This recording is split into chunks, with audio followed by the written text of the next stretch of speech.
समाधानन्दस्य ज्ञानञ्जनशलाकया चक्षुरुन्मिलितं येन तस्मै श्रीगुरुवे नमः।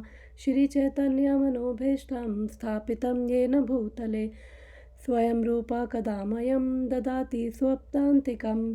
वन्देऽहं श्रीगुरू श्रीयुतपदकमलं श्रीगुरून् वैष्णवांश्च श्रीरूपं साग्रजातं सहगना रघुनाथं वितं तं सजीवं साद्वैतं सावधूतं परिजनसहितं कृष्णचैतन्यदेवं श्रीराधाकृष्णपादान् सहगना ललिता श्रीविशाखावितांश्च।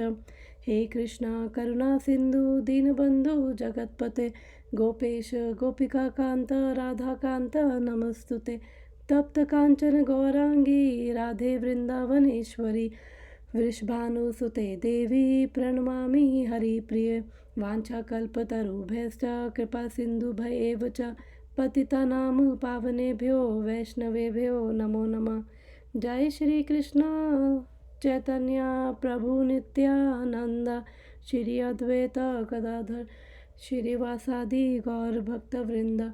हरे कृष्णा कृष्ण कृष्ण हरे हरे हरे राम राम राम हरे हरे। श्रील प्रभुपाद की जय। श्रील गुरुदेव की जय। नमो विष्णुपादाय कृष्णपृष्ठाय भूतले श्रीमद् भक्तिवेदांत स्वामिनिति नामिने नमस्ते सरस्वती देव गौरवाणी प्रचारिणे निर्विशेष शून्यवादी पार्षद देश तारिणे। जगतगुरु श्रील प्रभुपाद की जय। सो हरे कृष्णा, वेलकम। तो लास्ट क्लास में हमने 11th वर्स को रीड किया था और थोड़ा सा डिस्कस किया था। तो आज हम 11th वर्स से ही स्टार्ट करते हैं और एक बार ही उसको दोबारा रीड कर लेंगे ताकि दोबारा रिवाइज हो जाए और उस पर फिर डिटेल्ड डिस्कशन करते हैं। ओके, ये तो 10th है।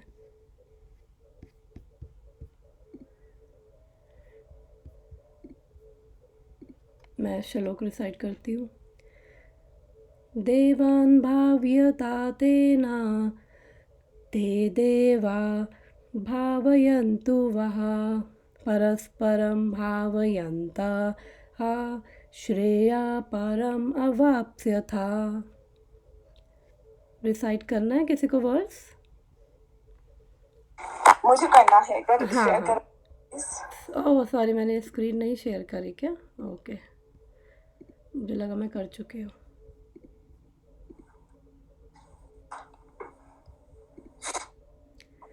दिख रही है मेरी स्क्रीन? हाँ, मैं पढ़ूं? Yes sure.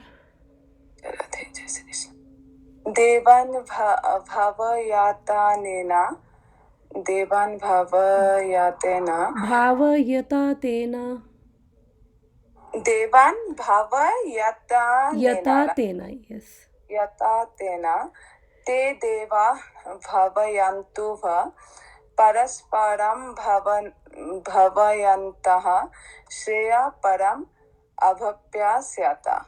Thank you. Yes sir. अवाप्यता ट्रांसलेशन एक बार रीड करती हूँ।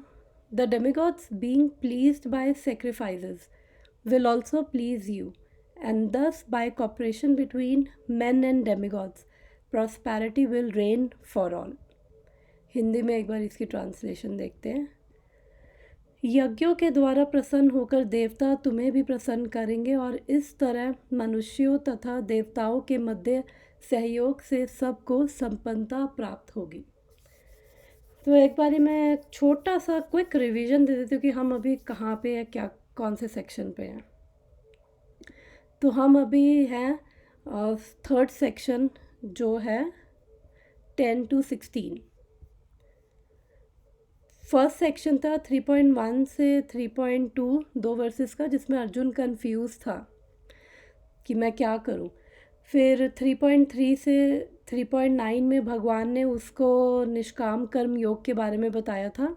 अब मैं पूरा वो सब नहीं दे रही बिकॉज ऑलमोस्ट हर वीडियो में मैंने वो रीज़न बताया क्यों कंफ्यूज था, तो इसलिए वो सब नहीं बता रही अभी। तो 3.3 से 3.9 में भगवान ने उसको फिर निष्काम कर्म योगा के बारे में बताया कि उसे क्या करना है। तो अब हम 3rd सेक्शन पे हैं जो है कर्म कांडा, जो 3.10 से 3.16 पे है 3rd सेक्शन, और जो है कर्म कांडा टू कर्म योगा। तो निष्काम कर्म योगा हमने ये पढ़ा था क्या होता है। जब ज्ञान में रहकर कर्म करते हैं तो रिज़ल्ट से हमें डिटैचमेंट नहीं होती है, बिकॉज़ हम वो हर कर्म को भगवान को ऑफ़र करते हुए करते हैं, भगवान को सेंटर में रख के करते हैं। तो वो तब निष्काम कर्म योगा बन जाता है। योगा मतलब जोड़ना, भगवान से जोड़ना। तो वो कर्म निष्काम कर्म योगा बन जाता है। तो 3.3 से 3.9 के बीच में जब अर्जुन कंफ्यूज था, तो तब भगवान ने उसे बताया कि आर्टिफिशियली ये संन्यास लेने का कोई फ़ायदा नहीं है। अगर हम बाहर से खाली ड्रेस पहन लें और अंदर से हम लोग अपने आप पे कंट्रोल नहीं कर पा रहे हैं, हमारी सेंसेस भी कंट्रोल में नहीं हैं, तो वो एक तरह से हम क्या हैं, ढोंगी है। तो इसलिए बेटर है कि आप अपनी जो ड्यूटीज़ है वो आप सिंसियरली करो।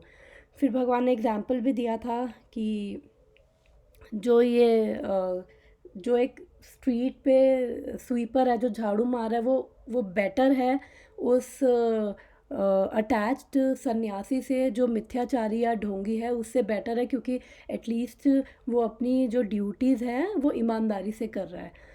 फिर भगवान ने 10th वर्स में बताया कि जो भी कर रहे हो मुझे ऑफ़र करते हुए करो, तो उससे कोई बंधन नहीं लगेगा।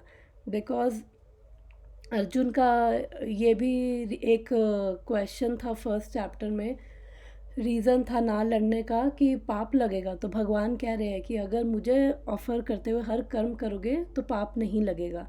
तो फिर भगवान ने वो सारा निष्काम कर्म योग के बारे में पिछले सेक्शन में बताया था। अब हम आज 11th वर्स पे हैं, और ये सेक्शन क्या है, कर्म कांडा, फ्रॉम कर्म कांडा टू कर्म योग। तो अब कुछ ऐसे भी लोग होंगे जो बहुत मटेरियली अटैच हैं, और इवन उनकी कॉन्शियसनेस उस लेवल पे नहीं है कि वो हर कर्म को भगवान को समर्पित करते हुए करें। तो उनके लिए फिर भगवान ने बोला है कि योगा लैडर के जो लोएस्ट रंग है उससे वो शुरुआत करें, और फिर ग्रेजुअली वो धीरे धीरे ऊपर बढ़ेंगे, और फिर वो कर्म कांडा से कर्म योगा के लेवल पे पहुंचेंगे। तो इसलिए ये सेक्शन है कर्म कांडा सेक्शन। तो ये लाइन है, Srila Prabhupada ends all the purport in section 3 by glorifying the supremacy and need for sankirtana yajna. Okay, तो हम आते हैं अपने वर्स पर।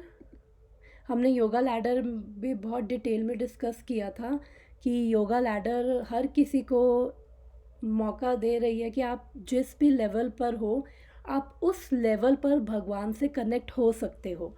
तो योगा लैडर और कुछ नहीं, बस यही है कि कैसे हर लेवल पे आप भगवान से कनेक्ट हो। तो अब हम प्रैक्टिकली यहाँ से अब कर्म कांडा जो सबसे लोएस्ट लेवल है वो स्टार्ट कर रहे हैं।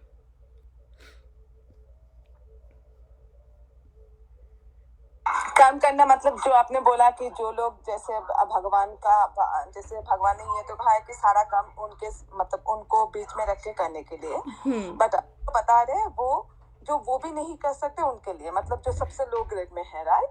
यस, मतलब कि जो मटेरियली बहुत अटैच्ड हैं और उससे बहुत सेटिस्फाइड है, जैसे अपना ऑफिस जा रहे हैं, अपना काम कर रहे हैं और मटेरियली अटैच है, उनको केवल अपनी इच्छाओं की पूर्ति करनी है, उनको और ज़्यादा कुछ लेना देना नहीं है, फिर उनके लिए ये कर्म कांडा वाला सेक्शन है।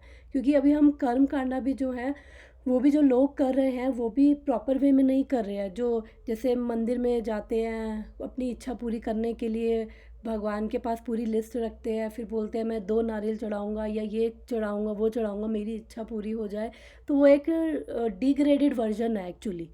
कर्मकांडा वो भी नहीं है, अगर करना है तो प्रॉपर तरीके से करो। तो ये सेक्शन में हम वो सब पढ़ेंगे।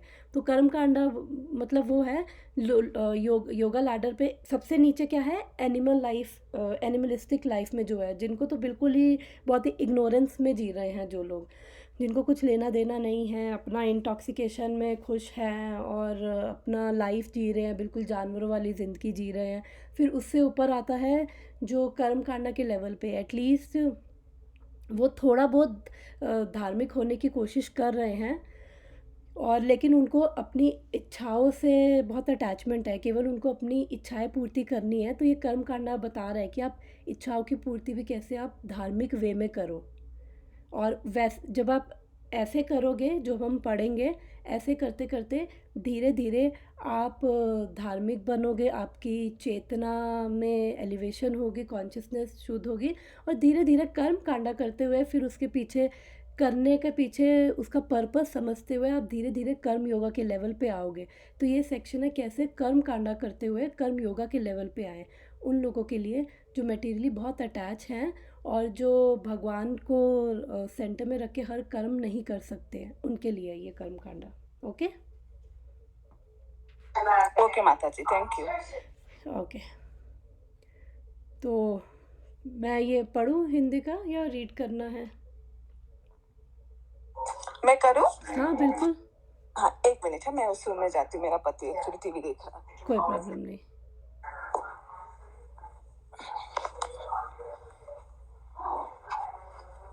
बाप रे, ये तो बहुत छोटे छोटे। अच्छा,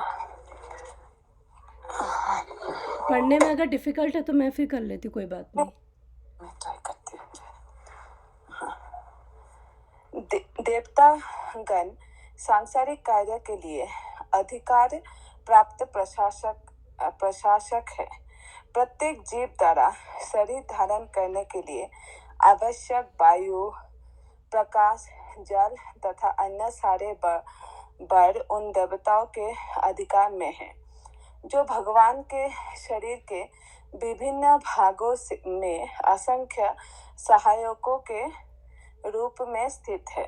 उनकी प्रसन्नता तथा अप्रसन्नता मनुष्यों द्वारा यज्ञ की संपन्नता पर निर्भर है। कुछ यज्ञ किन्हीं विशेष देवताओं को प्रसन्न करने के लिए होते हैं, किंतु तो भी सारे यज्ञ में भगवान विष्णु को प्रमुख भोक्ता की भांति पूजा जाता है। भगवद गीता में ये भी कहा गया है कि भगवान कृष्ण स्वयं सभी प्रकार के यज्ञों के भोक्ता है। भोक्ताराम यज्ञ तपसाम। अतः समस्त योगों का मुख्य प्रयोजन यज्ञपति को प्रसन्न करना है। जब यह यज्ञ सुचारू रूप से संपन्न किए जाते हैं तो विभिन्न विभागों के अधिकारी देवता प्रसन्न होते हैं और प्राकृतिक पदार्थों का अभाव नहीं रहता। यज्ञ को संपन्न करने से अन्य लाभ भी होते हैं, जिनसे अनंत भव बंधन से मुक्ति मिल जाती है। यज्ञ से सारे कर्म पवित्र हो जाते हैं, जैसा कि वेद वचन है। आहार शुद्ध, सत्व शुद्धो, ध्रुवा स्मृति लंभे, सर्वग्रंथिनं विप्र मोक्ष। यज्ञ से मनुष्य के खाद्य पदार्थ शुद्ध होते हैं और शुद्ध भोजन करने से मनुष्य जीवन शुद्ध हो जाता है। जीवन शुद्ध होने से स्मृति के सूक्ष्म तंतु शुद्ध होते हैं और स्मृति तंतुओं के शुद्ध होने पर मनुष्य मुक्ति मार्ग का चिंतन कर सकता है और ये सब मिलकर कृष्ण भावनामृत तक पहुंच जाते हैं, जो आज के समाज के लिए सर्वाधिक आवश्यक है। ये स्मृति तंतु मतलब क्या चीज? इसमें जो लिखा हुआ है ना, स्मृति तंतुओं को शुद्ध होने हमारी पर बेसिकली इंटेलिजेंस प्योरीफाई हो जाती है। अच्छा, तो क्या अंडरस्टैंडिंग मिली यहाँ पे? कि भगवान ही सार है। अगर हम यज्ञ भी कर रहे हैं तो भगवान को ही मेन, चाहे हम किसी भी देवता का करें, बट वो भगवान को ही लगता है, मतलब भगवान ही मेन प्रमुख रहते हैं उसमें। और जैसे ये तो हमने सुना भी था कि हवन करने से हवन की उससे शुद्ध होता है। मतलब जैसे घर शुद्ध होता है, फिर जो आसपास का वो माहौल है वो शुद्ध होता है। Yes, thank you. एसेंस दे दिया। मैं एक बार फिर भी इसको इलाबरेट वे में थोड़ा सा डिटेल एक्सप्लेनेशन देती हूँ। हाँ प्लीज। तो अभी जैसे पूछा था कर्म कांडा क्या है, तो मैंने बताया था कि जैसे लोग थोड़ा सा आजकल बिजनेस टाइप ज़्यादा करते हैं भगवान के साथ, अपनी इच्छाओं की लिस्ट लेके गए, फिर ये चढ़ाऊँगा मेरी ये इच्छा पूरी हो जाए। तो जैसे मैंने बताया कि ये डिग्रेडेड वर्जन है, बिकॉज जो यज्ञ हैं उनके भी पूरे बड़े इलेबोरेट प्रोसीजर दे रखे हैं। जब हम कर्म कांडा के लेवल पे आते हैं हमारे शास्त्रों में, वो उनके इलेबोरेट प्रोसीजर दे रखे हैं। और जो पिछले वर्ष में भी भगवान ने बताया था कि जो ये देवी देवता है वो बेसिकली क्या है, ये यूनिवर्सल एडमिनिस्ट्रेशन का काम कर रहे हैं। और हमने पिछले वर्ष में पढ़ा था 3.10 में, सृष्टि के प्रारंभ में समस्त प्राणियों के स्वामी प्रजापति ने विष्णु के लिए यज्ञ सहित मनुष्य तथा देवताओं की संततियों को रचा और उनसे कहा, तुम इस यज्ञ से सुखी रहो, क्योंकि इसके करने से तुम्हें सुखपूर्वक रहना तथा मुक्ति प्राप्त करने के लिए समस्त वांछित वस्तुएं प्राप्त होंगी। तो बेसिकली क्या है कि जो ये भगवान ने ना सब अरेंजमेंट किया है। जो कहा किसने कहा, आपने क्या बोला, किस भगवान ने किसको कहा? ये मैंने इसका वो ट्रांसलेशन पढ़ा है, 10th वर्स है ना जो हमने लास्ट टाइम डिस्कस किया था, उसका ट्रांसलेशन मैंने रीड किया है कि प्रजापति कि सब मतलब भगवान ने कहा है कि समस्त विष्णु के लिए हमें सब यज्ञ करने हैं। और क्या कहते हैं, दोबारा एक बार रीड करती हूँ। सृष्टि के प्रारंभ में समस्त प्राणियों के स्वामी प्रजापति ने विष्णु के लिए यज्ञ सहित मनुष्य तथा देवताओं की संततियों को रचा और उनसे कहा, तुम इस यज्ञ से सुखी रहो, क्योंकि इसके करने से तुम्हें सुखपूर्वक रहने तथा मुक्ति प्राप्त करने के लिए समस्त वांछित वस्तुएं प्राप्त हो सकेंगी। तो बेसिकली यहाँ पे उन्होंने कहा कि जो यज्ञ करने हैं और वो किसके लिए करने हैं, विष्णु के लिए। और इससे देवता भी, इससे जो मनुष्य भी खुश रहेंगे और जो देवतागण है वो भी प्रसन्न रहेंगे। तो हमने ये डिस्कस किया था क्यों प्रसन्न रहेंगे, बिकॉज फंडा क्या है, जो भी हम यज्ञ करते हैं, तो जब भी कोई भी यज्ञ कर रहे हैं तो उसके अंदर सबसे पहले हम क्या बोलते हैं, ओम। तो ओम क्या है, ओम रिप्रेजेंट करता है कृष्ण को या विष्णु को। और जो ओम है, भगवान 7th चैप्टर में कह रहे हैं कि आई एम द सिलेबल ओम।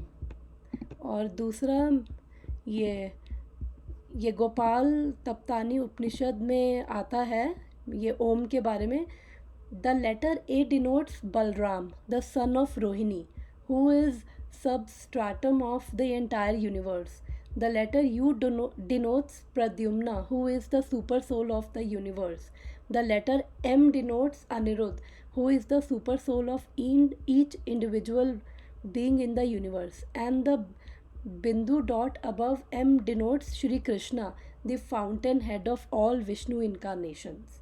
तो यहाँ पे उन्होंने ओम का मतलब बताया है कि जो है अल्टीमेटली ओम किसको एड्रेस कर रहा है, भगवान को। फिर यहाँ पे जीव गोस्वामी भी बता रहे हैं कि ओम का क्या मतलब है। Om is the combination of letters AUNM. The letter A refers to Shri Krishna, the letter U refers to Shri Radha and the letter M refers to the jiva soul. और फिर भगवान जो मैंने बताया कि 7th चैप्टर में भी भगवान खुद कह रहे हैं कि आई एम द सिलेबल ओम। तो जब भी हम कोई भी यज्ञ करते हैं, चाहे हम किसी और देवी देवता के लिए ही क्यों ना कर रहे हों, तो पहली आहुति क्या है, पहली आहुति जाती है विष्णु के लिए, नारायण के लिए जाती है। और जब ओम चैंट करते हैं तो फिर ओम का मतलब है हम कृष्ण को एड्रेस कर रहे हैं। ये लोगों को पता नहीं है, लेकिन अल्टीमेटली वो पहले विष्णु को नाम लेते हुए फिर किसी भी देवी देवता का यज्ञ करते हैं। तो उससे क्या होता है कि जो देवी देवता है, जो भी उनको यज्ञ में आहुति मिलती है, वो पहले भगवान को ऑफ़र करते हैं, फिर भगवान से उनको जो वापस आता है फिर वो प्रसाद बन जाता है। इसलिए जो भी यज्ञ कर रहा है अल्टीमेटली, जो ये नीचे लाइन अभी मैं उस पर आऊँगी कि आहार शुद्ध होता है और वो सब उससे वो सब होता है। माता जी मेरा इसमें क्वेश्चन है, जैसे वो ओम का बोलते हैं ना कि तो बोल रहा है क्वेश्चन मत करो। नहीं पूछो मुझे बोलता है तेरे इतने क्वेश्चंस क्यों होते हैं? कोई बात नहीं, अच्छी बात है, क्वेश्चन पूछने चाहिए तो जैसे ना ये ओम, जैसे ओम का आपने बोला राइट, तो ये भगवान ने स्वयं कहा है क्या कि मैं सिंबल हूँ ओम का? यस 7 चैप्टर में बोलते हैं कुछ लोग जैसे बोलते हैं कि शिव मतलब ओम है, शिव के ओम से मतलब शिव से ही ओम की उत्पत्ति या ओम से ही शिव की उत्पत्ति, ऐसे ओम इंडिकेट करता है शिव जी को। और फिर वो पूजा का भी और एक चीज पूछना था, जैसे सब लोग बोलते हैं कि कोई भी पूजा स्टार्ट करने से पहले गणपति को वो आशीर्वाद मिला था कि गणेश की पूजा पहले होगी, तो वो सही है क्या? मतलब मैं अभी उस पर आऊँगी, गणपति अभी मैं इसमें वो उस पर आऊँगी कि एक्चुअली में जब मैं ये वर्स में कि देवी देवता क्या है ना, तो उसमें मैं वो कवर करती हूँ गणपति वाला। बाकी 7th चैप्टर का मुझे वर्स याद नहीं है, बट अगर कहती हो तो मैं बस 2 मिनट में सर्च करके बताती हूँ, या फिर मैं इस क्लास के बाद वो वर्स भेज दूँगी जिसमें भगवान ने बोला है कि आई एम द सिलेबल ओम। और फिर हम कैसे मानते हैं हम, बिकॉज़ जो हमारे आचार्य ने बताया है हम उसी को ही ऑथराइज मानते हैं। और फिर उसके बाद भगवान ने स्वयं भगवत गीता में भी बोला है, तो फिर वो उसकी फिर जो भगवान बोल रहे हैं वो तो ऑब्वियसली ऑथराइज्ड है। और फिर जब हमारे आचार्यस भी वो कंफर्म कर रहे हैं तो ये ऑथराइज्ड है। जो भी मैंने ये 2 स्लाइड्स दिखाई है ना, तो ये उपनिषद से है एक, और दूसरी जो है वो जीव गोस्वामी ने लिखी है, ओम का मतलब। ठीक है ना, तो ये भी हमारे जब आचार्यस कंफर्म करते हैं तो फिर वो बोनाफाइड होता है। तो अभी मैं इस पे आती हूँ जो गणेश जी वाला पूछा, बिकॉज अल्टीमेटली जब भी हम पहली आहुति है, ये तो मैंने बहुत पहले सुना था कि वो नारायण को जाती है पहली आहुति, पर मुझे भी पता नहीं था कि वो ओम के थ्रू जाती, बिकॉज ओम मतलब विष्णु को एड्रेस कर रहे हैं।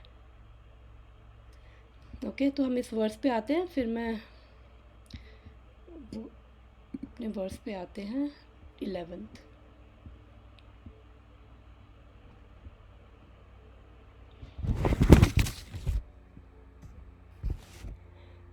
तो हम बात कर रहे थे यज्ञ के बारे में कि हमने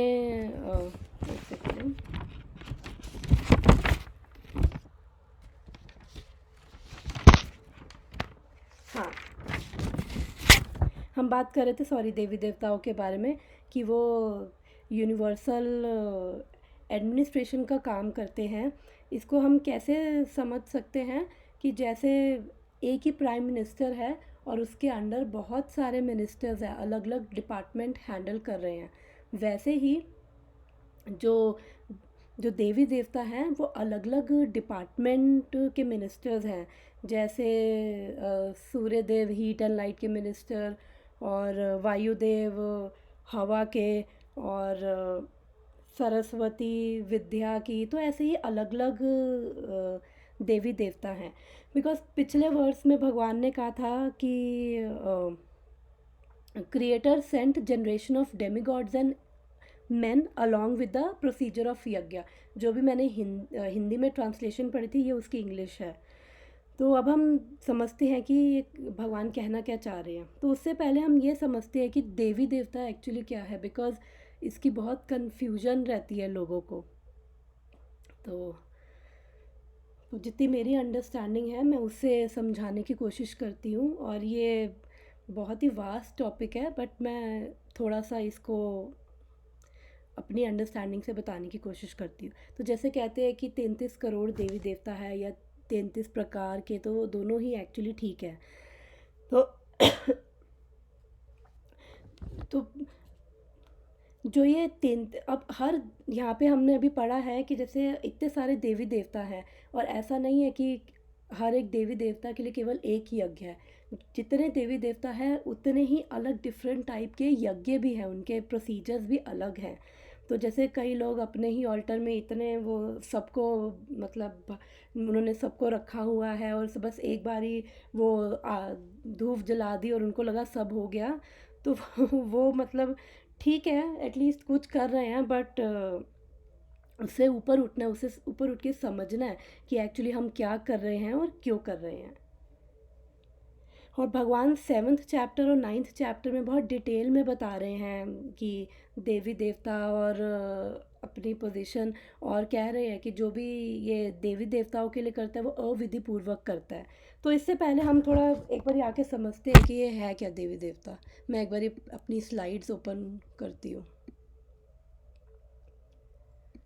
ओके, तो हम सबको बहुत कन्फ्यूजन होती है। मैं भगवान से प्रार्थना करती हूँ कि टॉपिक ऐसा है कि भगवान कोई भी अगर मेरे से त्रुटि हो तो भगवान मुझे क्षमा करे और मेरी त्रुटि को पूर्ण करे, और भगवान मुझे इंटेलिजेंस दे कि मैं एक्चुअली इस टॉपिक को छू पाऊँ, क्योंकि ये टॉपिक सेंसिटिव है तो थोड़ा मेरे को भी हेजिटेशन होती है, बट चलो कोई बात नहीं, भगवान की कृपा से हम स्टार्ट करते हैं।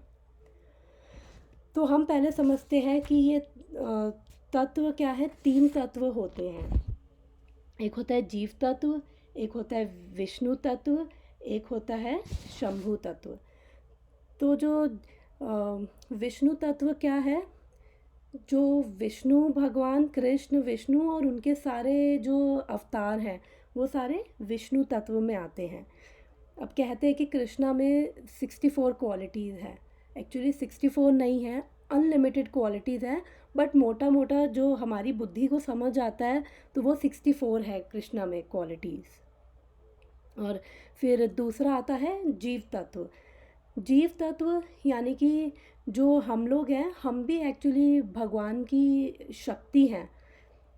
शक्ति, अब हमारे जो देवी देवता हैं वो भी क्या है, वो जीव तत्व में ही आते हैं, जैसे वायुदेव, इंद्रदेव, सूर्यदेव और जो भी अलग अलग देवी देवता हैं वो सारे जीव तत्व में आते हैं। हम भी भगवान भगवत गीता में कह रहे हैं कि ममे वांछा जीवा लोका जीव भूता सनातना, कि मतलब जो भी सब लिविंग एंटिटीज़ है वो मेरे ही पार्ट एंड पार्सल है। तो जो देवी देवता है वो भी भगवान के ही पार्ट एंड पार्सल है, मतलब भगवान के ही अंश है, और हम जो जीव हैं हम भी भगवान के अंश हैं। लेकिन फ़र्क हम में और देवी देवता में ये है कि वो बहुत ही हाईली एलिवेटेड पर्सनालिटीज़ हैं और उनके अंदर ये कॉन्शियसनेस है कि कृष्ण ही सब कुछ है, और वो कृष्ण द्वारा दी गई सेवाएं हैं वो सब अपनी अपनी अलग अलग डिपार्टमेंट संभाल रहे हैं और अपनी अपनी अलग अलग सेवाएं कर रहे हैं। तो हमारा जो लाइफ स्पैन है वो कम है, लेकिन जो देवी देवता का है वो लाइफ स्पैन ज़्यादा है। बट अल्टीमेटली जैसे हम लोग बर्थ और डेथ की साइकिल में घूमते हैं, वो लोग भी एक लाइफ स्पैन के बाद उनकी भी 36,000 साल की उनकी भी एज है, मतलब उनका एक दिन हमारे 6 महीने के बराबर होते हैं। तो इसलिए बिकॉज वो भी जीव तत्व हैं इसलिए उनकी भी मृत्यु होती है, बट वो उनकी जो कॉन्शियसनेस है हमसे बहुत हाई है और वो बहुत एलिवेटेड पर्सनालिटीज़ हैं और वो भगवान की सेवा करें, अलग अलग डिपार्टमेंट संभाल रहे हैं। अब तीसरा आता है ये शिव तत्व या शंभु तत्व हम इसे कहते हैं। तो ये स्लाइड में लिखा है, Shiva is neither an ordinary living entity jiva nor a typical demigod, he is in his own category of existence known as Shiva tattva. अब हम भगवान शिव की कृपा से इसको समझने की कोशिश करते हैं क्या है ये। तो जो ये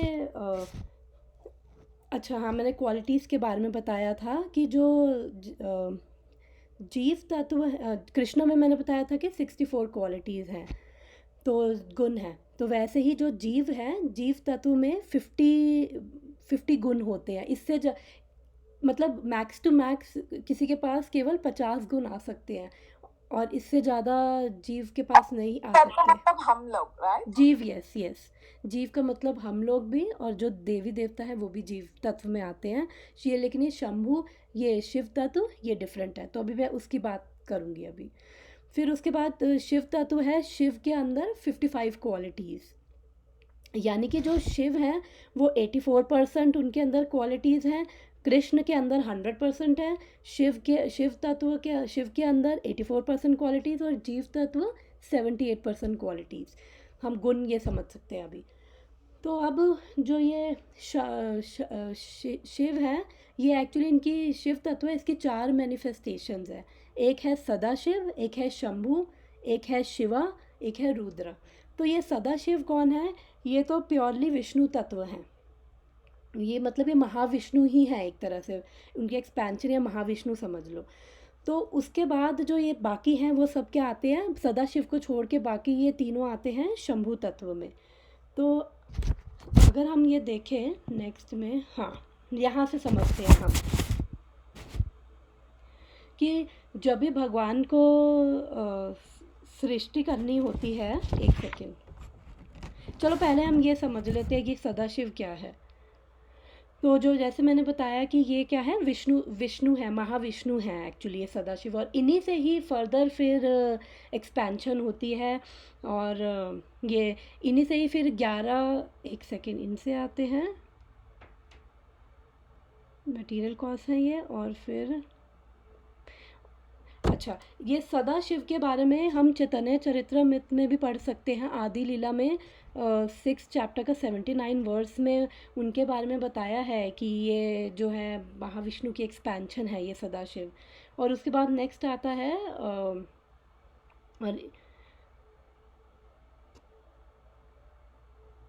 हाँ नेक्स्ट आता है शंभु। अब शंभु क्या है, ये एक्सपेंशन है, इस सदाशिव की एक्सपेंशन है ये, ठीक है ना।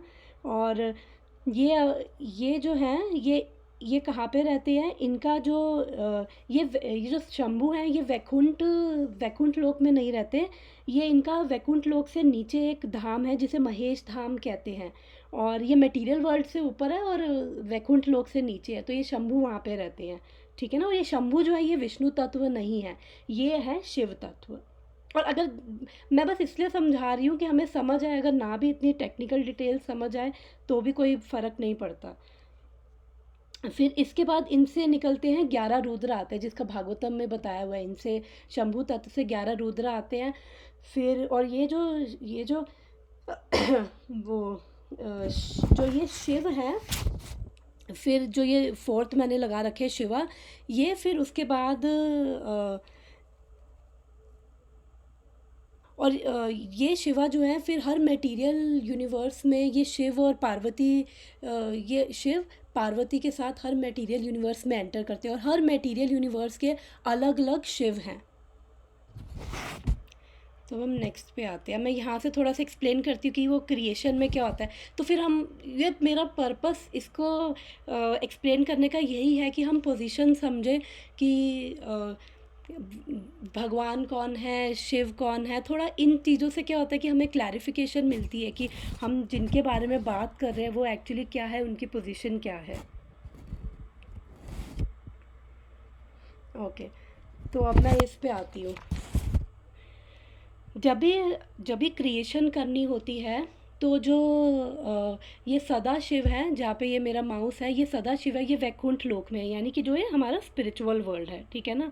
तो अब जब भी क्रिएशन होनी होती है तो जो ये सदाशिव है ये क्या करते हैं, जो इनकी एटर्नल कंसोर्ट है रमा देवी यानी लक्ष्मी देवी, तो लक्ष्मी देवी समझ जाती है कि उनको इशारा करते हैं, रमा देवी समझ जाती है कि अब क्रिएशन करनी है। तो इनकी शैडो से ना ये दुर्गा देवी जो है वो प्रकट होती है इनकी शैडो पे, बिकॉज जो सदा शिव है वो विष्णु तत्व है, इसलिए वो डायरेक्ट दुर्गा देवी पे ग्लांस नहीं डालते।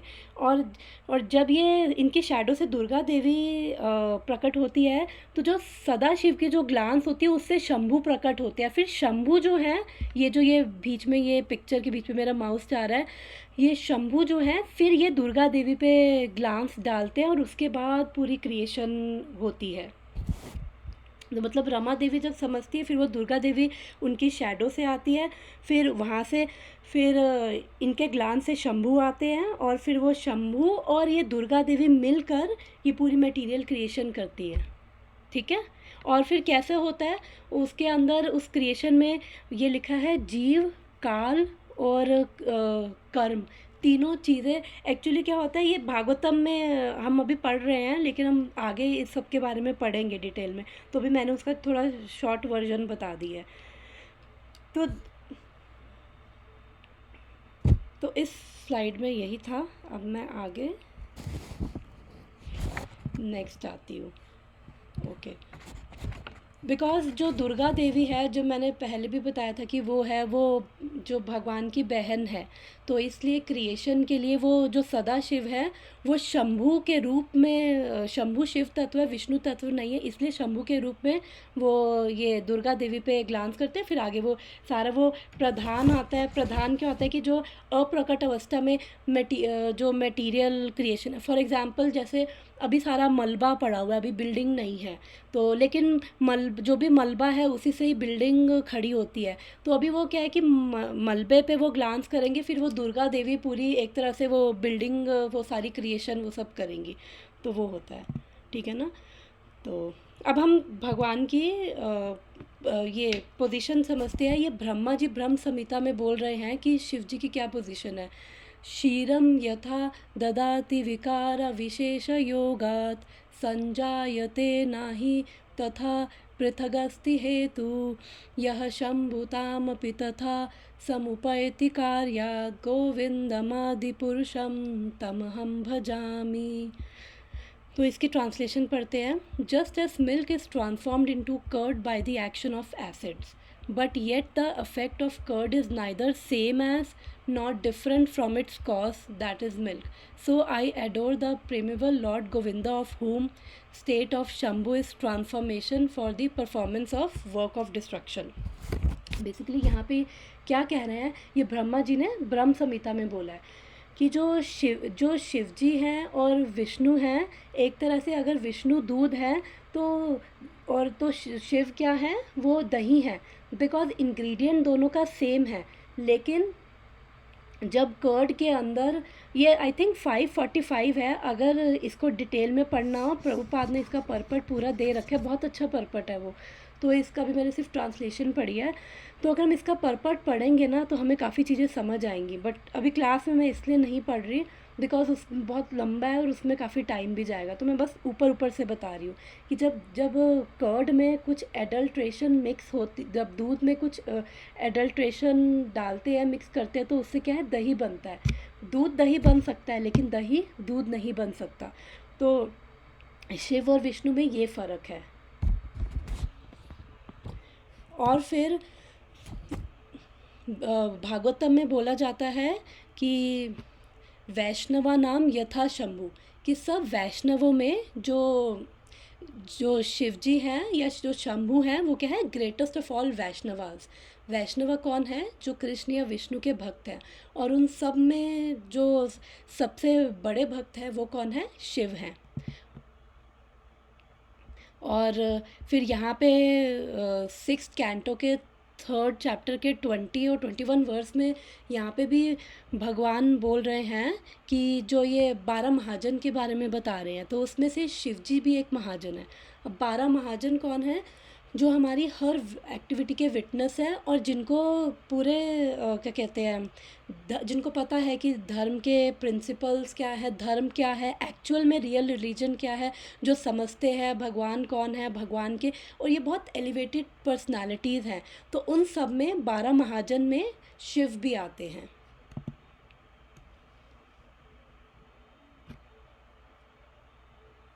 और फिर यहाँ पे शिव जी बोल रहे हैं, Lord Shiva told the goddess Durga, "My dear Devi, although the Vedas recommends worship of demigods, the worship of Lord Vishnu is topmost.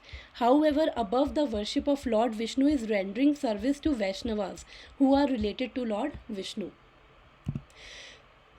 तो शिव एक तरह से क्या कर रहे हैं, क्रिएशन कर रहे हैं शंभू के रूप में, जो भी हमने पिछली साइड में देखा था। फिर मेंटेनेंस कर रहे हैं, जब वो हर यूनिवर्स के अंदर शिव और पार्वती के साथ चले जाते हैं तो वो हर यूनिवर्स की मेंटेनेंस करते हैं, और रुद्र के रूप में डिस्ट्रक्शन कर रहे हैं। फिर इवन भागवतम में ये भी आता है, इसमें मैंने स्लाइड नहीं डाली हुई, कि जो ये ब्रह्मा विष्णु और जो शिव हैं वो तीनों क्या है, वो तीनों गुना अवतार हैं। जो भगवान हैं, कृष्ण हैं, उनके 6 कैटेगरी के अवतार होते हैं। उसमें से एक होता है गुना अवतार, कि अलग अलग जो सतोगुण के देवता विष्णु हैं, और रजोगुण के जो देवता हैं वो है ब्रह्मा जी, और तमोगुण के जो देवता हैं वो है शिव जी। तो ये गुना अवतार में आते हैं। और फिर ये जो शिव है, इनकी एक लीला भी आती है कि एक बारी इनको गोपेश्वर महादेव भी शिव जी को बोला जाता है, बिकॉज जब एक बारी क्या हुआ, रास लीला की बात है, तो शिव जी का भी मन था कि मुझे भी रास लीला में एंटर करना है, लेकिन रास लीला में हर कोई एंटर नहीं कर सकता। तो वो उन्होंने क्या किया, गोपी बन गए, गोपी का रूप धारण किया। और जब रास लीला में जाने लगे तो फिर बाकी गोपियों ने देखा कि अरे ये कौन है, ये तो बहुत अलग सी गोपी है, इसको तो कभी देखा भी नहीं। तो वो उनको एंटर नहीं करने दे रहे थे। फिर वहाँ पे भगवान आए स्वयं, फिर उन्होंने रिवील किया कि ये शिव हैं और ये गोपी बन के आए हैं। फिर उसके बाद से उनको गोपेश्वर महादेव इसलिए कहा जाता है बिकॉज वो चारों फोर डायरेक्शंस होती है, 4 डायरेक्शन से वो उसके बाद से गार्ड करने लग गए कि कोई भी अनक्वालिफाइड है वो भगवान की रासलीला में एंटर ना करे। तो जैसे हमने पढ़ा था कि वैष्णवा यथा नाम शंभू, कि वैष्णवों में जो सबसे बड़े वैष्णव वो शिव हैं।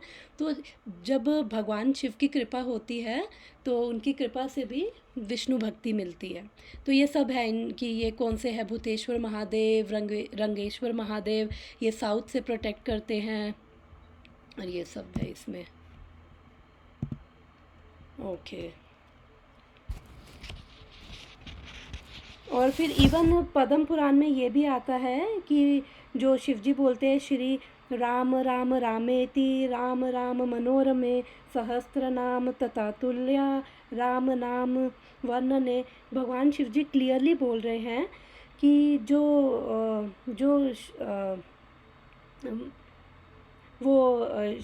मतलब जो राम का नाम है वो सहस्त्र नाम तुल्य, यानी कि वो 10,000 एक राम का नाम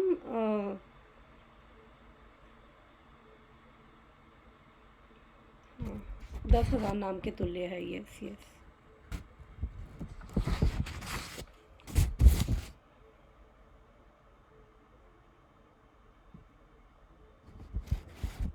ओके।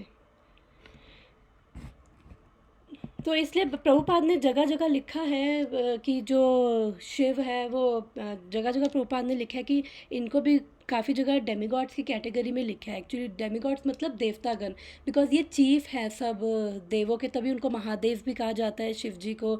लेकिन ये भी मैंने पढ़ा था कि जो शिव और विष्णु को अलग अलग मानता है उसको भी घोर नरक का सामना करना पड़ता है। लेकिन फिर वो कहने का, इस पॉइंट में कहने का मतलब ये है कि हमें डिसरिस्पेक्ट नहीं करनी है, कि हमें सोचे कि चलो अब हम तो कृष्ण भक्त हो गए तो अब तो हमें किसी को लेना देना नहीं है, तो उस पर्पस से ये बोला गया है।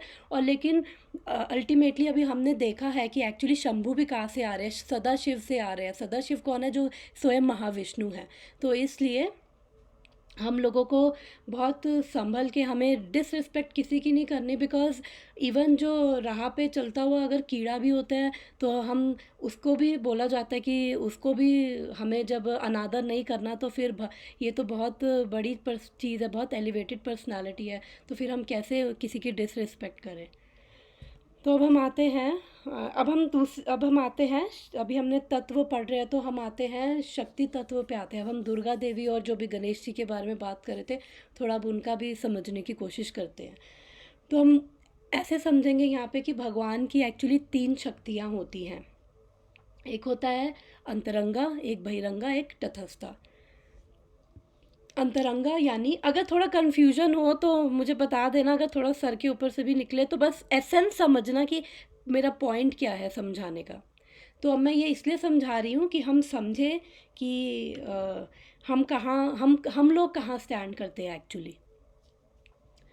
तो हरे कृष्णा। तो भगवान की 3 शक्तियाँ हैं, अंतरंगा शक्ति, बहिरंगा, तटस्था।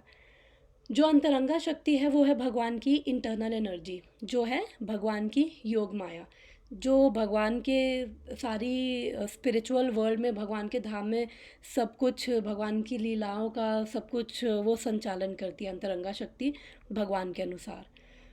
दूसरी है बहिरंगा शक्ति, जो इस भौतिक संसार को चलाती है, यानी दुर्गा देवी। और तीसरे हैं हम, तटस्था शक्ति, जो हम जिसे कहते हैं तथा, तथ यानी कि हम बीच में, मार्जिनल एनर्जी। तो जब कोई भक्त बनता है, भगवान की भक्ति करता है, कृष्ण की भक्ति करता है, तो फिर वो भगवान की अंतरंगा शक्ति के अंडर आ जाता है। और बाकी जो भगवान के भक्त नहीं है, फिर वो बहिरंगा शक्ति यानी माया देवी के अंडर फिर वो रहते हैं। और फिर उनको अपना जो भी कर्म कर रहे हैं उसके हिसाब से फल मिलता है। बिकॉज़ भगवान कभी किसी चीज़ में, कृष्ण कभी किसी की लाइफ में इंटरफेयर नहीं करते। हाँ, जब कोई उनका भक्त बनता है तो जितना उसका सरेंडर है, फिर भगवान उसी लेवल से उनके साथ आदान प्रदान करते हैं, उनके साथ रेसिप्रोकेट करते हैं, फिर उनका वो भगवान के फिर प्रोटेक्शन में आते हैं। लेकिन बाकी भी जो है, भगवान की कृपा दोनों पे है, जो भक्त है और जो भक्त नहीं है, बस समझने की बात है। और जो, लेकिन जो भक्त नहीं हैं, फिर वो माया के अंडर जा रहे, वो अपने कर्मों के साइकिल में, अपने कर्मों में अच्छा है तो अच्छा भोग रहे हैं, बुरा है तो बुरा भोग रहे हैं।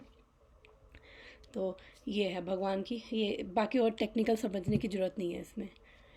तो अब हम दुर्गा देवी का पोजीशन भी समझने की कोशिश करते हैं। तो ये ब्रह्म संहिता का ही श्लोक है ये।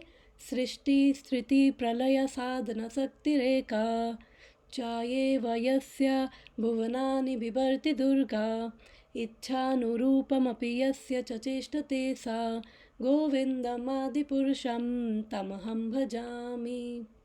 ये ब्रह्मा जी, ब्रह्म संहिता 5th चैप्टर है और ब्रह्मा जी ने ब्रह्म संहिता बोली है। अब ये ब्रह्मा जी बता रहे हैं, ब्रह्मा जी क्या बता रहे हैं, अभी हमने पीछे देखा कि ये क्या है, शक्ति तत्व है Durga Devi.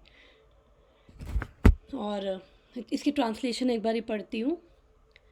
The external potency Maya, who is of nature of shadow of chit potency, is worshipped by all as Durga, the creating, preserving and destroying agency of this mundane world.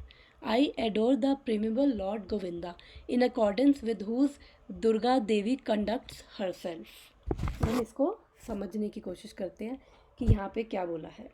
और इन सब के जो है परपट्स हैं, अगर डिटेल में पढ़ना हो तो आप ब्रह्म संहिता वेदा बेस पे है, वो खोल के उनके परपट्स पढ़ सकते हो।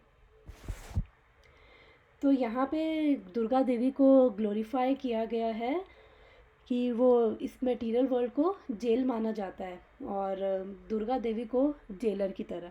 तो दुर्ग का मतलब क्या होता है, प्रिजन हाउस, या फिर ऐसी जगह जहाँ पे बहुत डिफ़िकल्ट हो रहना। और हम सब भी इस जो भौतिक वर्ल्ड में हैं वो इसलिए हैं, हम भी एक तरह से जेल में बंधे हुए हैं, चेन से, हमारी डिज़ायर से। हमें रिकॉग्निशन चाहिए, ऑनर चाहिए, फेम चाहिए, दूसरों से इज्जत चाहिए, कहते हैं ना पूजा, लाभ, प्रतिष्ठा, हम सबको ये चाहिए। हम सब इन चीज़ों से बंधे हुए हैं। तो दुर्गा देवी है, वो क्या है, जेलर का उसको सेवा मिली है, तो वो ध्यान रखती है, वो यहाँ पे क्या कर रही है, इस वर्ल्ड को मेंटेन कर रही है। तो यहाँ पे बोला है कि वो शक्ति है, अभी हमने जो पढ़ा था कि वो दुर्गा देवी क्या है, बहिरंगा शक्ति, अभी पिछली स्लाइड में देखा था, बहिरंगा शक्ति है। और वो क्या सर्विस कर रही है, यहाँ पे क्या लिखा है, सृष्टि स्थिति प्रलय, वो हेल्प कर रही है मेंटेनेंस में, क्रिएशन में और डिस्ट्रक्शन में। उसके बाद शक्ति रेखा यानी कि only external energy of Lord, और उसकी वजह से हो रहा है। अब क्या वो इंडिपेंडेंट है दुर्गा देवी, तो अब यहाँ पे क्या लिखा है ब्रह्मा जी ने श्लोक में, इच्छानुरूपम अपि यस्य चेष्टा तेसा, 3rd लाइन में। इसका क्या मतलब है, she acts according to his desire, किसकी डिज़ायर में, यस्य यानी गोविंदम, वो भगवान कृष्ण के निर्देश के अनुसार इस मटेरियल वर्ल्ड को, इस भौतिक संसार को चला रही है। तो इस श्लोक में ब्रह्मा जी ये बोल रहे हैं। आई थिंक 10 मिनट्स रह गए हमारे, तो जब 1 मिनट रह जाए मुझे बता देना, फिर हम बाकी डिस्कशन नेक्स्ट टाइम भी कर सकते हैं। तो ये थी दुर्गा देवी की पोजीशन। अब हम समझ गए कि दुर्गा देवी क्या है, वो भी शक्ति तत्व है। तो एक जेल में रहकर जो जो दुर्गा के अंदर है, फिर वो लोग क्या मांगेंगे, वो क्या मांगते हैं जेल में जेलर से, कि जेलर जैसे कोई भी जेल में होगा अगर कैदी, तो वो कितना क्या सोचेगा ज़्यादा से ज़्यादा कि हाय मुझे जेल में बहुत ठंड लगती है तो मुझे कंबल दे दो, साबुन की खुशबू अच्छी नहीं है, मुझे खुशबू वाला साबुन चाहिए, मुझे एक अच्छा सा ब्लैंकेट चाहिए बिकॉज़ मेरे को वो फट गया है। तो ज़्यादा से ज़्यादा हम लोग भी बस इतनी ही इच्छाएं हैं वो दुर्गा देवी से मांगते हैं, तो वो हमारी वो इच्छाएं पूरी करती है। और वो किसके निर्देश के अनुसार चल रही है, वो भगवान कृष्ण के निर्देश के अनुसार, बिकॉज वो भगवान की एक शक्ति है। ये हमने इस स्लाइड में भी देखा था। तो ये मैंने ये जानबूझ के ये नीचे वाले ने बताया, वो अंतरंगा के अलग वो पार्ट्स होते हैं, उसकी ज़रूरत नहीं है। और यहाँ पे क्या है, वो शैडो पोटेंसी है, जो भी हमने पढ़ा है वो क्या है, चित्त शक्ति। यहाँ पे लिखा है ना कि वो जो भी हमने चित्त पोटेंसी है, यानी कि उनकी शैडो पोटेंसी, जो भी हमने इससे 2 स्लाइड पहले देखा था, जब मैं बता रही थी कि सदा शिव से शिव आए हैं, और फिर मैं समझा रही थी कैसे ये क्रिएशन होती है।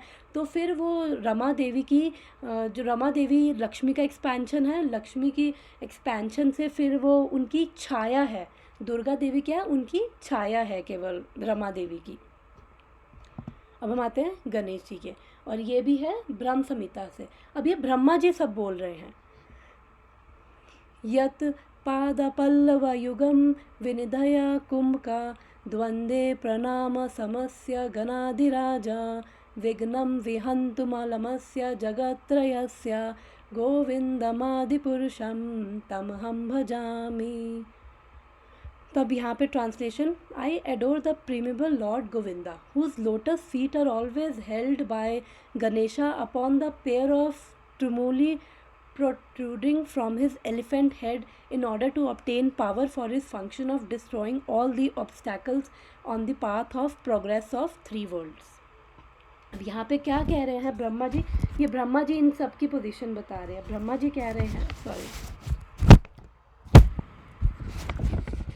गणेश जी के बारे में क्या कह रहे हैं कि यद पाद पल्लवा, यानी कि जो भगवान के चरण कमल है वो are kept on the head of Ganadhiraja. Ganadhiraja यानी गणेशा, और वो ही gets his power from Krishna and destroys the vighna of everyone. मतलब कि कहते हैं ना कि गणेश जी जो विघ्न दूर करते हैं, तो वो उनकी पावर कहाँ से आ रही है, बिकॉज वो कृष्ण के जो चरण कमल है वो उन्होंने अपने सर पे रखे हैं, उससे वो सारी उनको पावर आ रही है। और यहाँ पे उनको ग्लोरीफाई किया है गणेश जी को एक्चुअली, कि वो भी भगवान कृष्ण की मर्सी पे डिपेंडेंट है, वो भी भगवान कृष्ण का ही एक इंस्ट्रूमेंट है। ये ब्रह्म संहिता से आप बता रहे हो माता जी? यस ब्रह्म संहिता, यस। आप ये मैं वर्स नंबर दे दूंगी इन तीनों के, इनके परपट पढ़ लेना, फिर अगर डिस्कशन कुछ होगा तो फिर हम कर लेंगे। वो ब्रह्म संहिता के परपट भी समझ, मतलब बड़ी मुश्किल से आएंगे, वो लैंग्वेज थोड़ी हाई फाई है उसकी। हाँ, मेरे पास है भी नहीं, आप बता दो बस, वही मेरे लिए काफी है। नहीं पर मैं वैसे पढ़ लेना, ऐसी कोई बात नहीं है वो नहीं, बट वेदा बेस पे है, मैं लिंक भेज दूंगी। तो ये गणेश जी के बारे में बताया। अब टाइम कम है तो मैं इसको रैप अप करने लगी हूँ। तो अगर वो करना है जो फिर से ज्वाइन करना है ओके, अगर आपकी मम्मी ओके है तो हाँ ठीक है, कर सकते हैं, कोई प्रॉब्लम नहीं, हम फिर से ज्वाइन। ठीक है। तो अभी टाइम क्या हुआ है, कितना टाइम लेफ्ट है? 8:32। नहीं अभी 6 मिनट लेफ्ट। ओह ठीक है, फिर 6 मिनट है ना, ठीक है चलता है फिर। ठीक है, ओके, फिर अपनी स्लाइड में आती हूँ। 1 मिनट होगा ना तब फिर हम कट कर देंगे।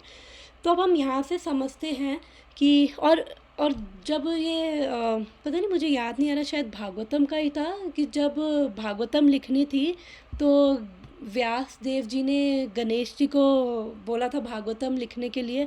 तो फिर उन्होंने गणेश जी से एक शर्त रखी थी कि आप जो भी मैं बोलूँगा आप उसको लिखोगे और आप हर एक श्लोक को सोच समझ के लिखोगे। तो जब भी व्यासदेव जी को जब नेचर कॉल के लिए जाना होता था तो वो क्या करते थे, कोई ऐसा श्लोक बता देते गणेश जी को जिससे गणेश जी सोच में पड़ जाते थे। तो जो भी भागवतम है ये सब है, ये सब क्या कहते हैं, ये भी आई थिंक भागवतम का ही है, मैं कंफर्म कर दूंगी, ये भागवतम का ही है जो गणेश जी ने ही लिखी है। तो वो भी, ये सब भी एक्चुअली भगवान को, कृष्ण को ही मानते हुए अपने अपनी सेवाएं कर रहे हैं, चाहे दुर्गा देवी है, चाहे गणेश जी है, फिर हमने शिव जी का भी देखा। और जगह जगह प्रभुपाद इन सबको डेमीगॉड्स, देवतागण की भी कैटेगरी में डालते हैं, कई कई की जगह डालते हैं, बिकॉज ये सब भी 3 गुणों को क्यों डाल रहे हैं प्रभुपाद इनको देवी देवता की कैटेगरी में, बिकॉज ये सब भी जो हमारा मटेरियल वर्ल्ड है, हम सब 3 गुणों के अंडर हैं, चाहे वो देवी देवता हैं, चाहे वो हम जीव हैं। तो 3 गुण यानी सतोगुण, रजोगुण, तमोगुण। तो ये भी 3 गुणों के 3 गुणों, इवन दो ये 3 गुणों से ऊपर, बट ये भी 3 गुणों के अंडर फंक्शन कर रहे हैं।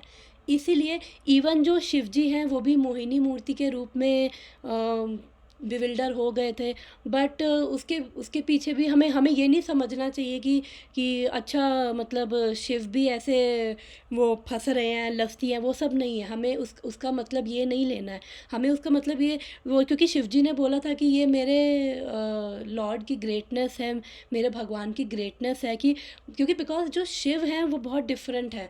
वो मतलब अगर हम उनकी एक्टिविटीज़ देखें तो वो अल्टीमेटली कर क्या रहे हैं, वो उनको ना कोई घर बार चाहिए, उनको ना कोई इतने लंबे चौड़े फॉलोअर्स चाहिए, वो अपना शमशान में बैठ के, और वो क्या करें, वो संकर्षण पे ध्यान करते हैं, तभी उनको शंकर बोला जाता है। संकर्षण जो भगवान बलराम जी का ही जो रूप है, जो जिसने पूरी ये ब्रह्मांड को उठा रखा है अपनी हुड पे, तो वो उनका ध्यान कर रहे हैं शिव जी। अगर हम बाकी सब का भी देखें तो वो सब भी जो भी है देवी देवता अल्टीमेटली, या जैसे शिव जी देखे, हनुमान जी देखे, तो वो क्या कर रहे हैं, राम भक्ति कर रहे हैं, शिव जी भी राम भक्ति कर रहे हैं। और इसलिए वो उनको ये मतलब, मैं तो इनको देवी देवताओं की कैटेगरी में नहीं मानती, मैं वो तो वैष्णव हैं। और जो अगर हमें इनसे पूजा प्रार्थना भी करनी है, तो अगर हम इनसे मांगे कि हमें कृष्ण भक्ति मिले तो ये कितना खुश होंगे। और जनरली होता है कि जो लोग हैं जाके जब अपनी लिस्ट देते हैं टू डू, ये चाहिए, वो चाहिए, वो चाहिए, तो एटलीस्ट ये थोड़ी ठीक चीज़ है कि चलो एक हायर पावर को मान रहे हैं, बट एक सही वे में नहीं मान रहे। तो ये जब हम क्या कहते हैं, इनके पास जाते हैं, इनसे कृष्ण भक्ति मांगेंगे, तो फिर वो हमें आगे बढ़ा देते हैं कि चलो वो विष्णु तक, फिर वो हमें भक्त मिलेंगे हमारे जीवन में, और फिर उनकी कृपा से। तो हमें समझना है कि हम जो भी कर रहे हैं, और इवन ये सब भी अपनी अपनी सेवाएं कर रहे हैं भगवान के निर्देश के अनुसार।